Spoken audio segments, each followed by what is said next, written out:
Chapter 20. Parable of the Vineyard Workers. For the kingdom of heaven is like the landowner who went out early one morning to hire workers for his vineyard. He agreed to pay the normal daily wage and sent them out to work. At 9 o'clock in the morning, he was passing through the marketplace and saw some people standing around doing nothing. So he hired them, telling them he would pay them whatever was right at the end of the day. So they went to work in the vineyard. At noon, and again at 3 o'clock, he did the same thing. At 5 o'clock that afternoon, he was in town again and saw some more people standing around. He asked them, "Why haven't you been working today?" They replied, "Because no one hired us." The landowner told them, "Then go out and join the others in my vineyard." That evening, he told the foreman to call the workers in and pay them, beginning with the last workers first. When those hired at 5 o'clock were paid, each received a full day's wage. When those hired first came to get their pay, they assumed they would receive more, but they too were paid a day's wage. When they received their pay, they protested to the owner. "Those people worked only 1 hour, and yet you've paid them just as much as you paid us, who worked all day in the scorching heat." He answered one of them, "Friend, I haven't been unfair. Didn't you agree to work all day for the usual wage? Take your money and go. I wanted to pay this last worker the same as you. Is it against the law for me to do what I want with my money? Should you be jealous because I am kind to others?" So those who are last now will be first then, and those who are first will be last. Jesus again predicts his death. As Jesus was going up to Jerusalem, he took the 12 disciples aside privately and told them what was going to happen to him.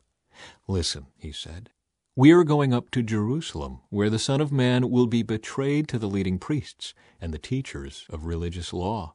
They will sentence him to die. Then they will hand him over to the Romans to be mocked, flogged with a whip, and crucified. But on the third day he will be raised from the dead." Jesus teaches about serving others. Then the mother of James and John, the sons of Zebedee, came to Jesus with her sons. She knelt respectfully to ask a favor. "What is your request?" he asked. She replied, "In your kingdom, please let my 2 sons sit in places of honor next to you, one on your right and the other on your left." But Jesus answered by saying to them, "You don't know what you are asking. Are you able to drink from the bitter cup of suffering I am about to drink?" "Oh, yes," they replied. "We are able." Jesus told them, "You will indeed drink from my bitter cup, but I have no right to say who will sit on my right or my left. My Father has prepared those places for the ones he has chosen." When the 10 other disciples heard what James and John had asked, they were indignant.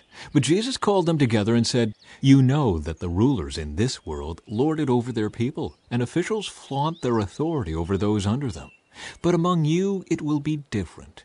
Whoever wants to be a leader among you must be your servant, and whoever wants to be first among you must become your slave. For even the Son of Man came not to be served, but to serve others, and to give his life as a ransom for many." Jesus heals 2 blind men. As Jesus and the disciples left the town of Jericho, a large crowd followed behind. 2 blind men were sitting beside the road.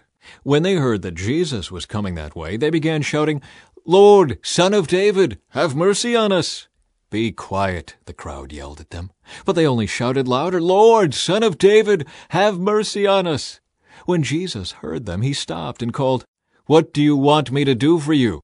"Lord," they said, "we want to see." Jesus felt sorry for them and touched their eyes. Instantly they could see. Then they followed him.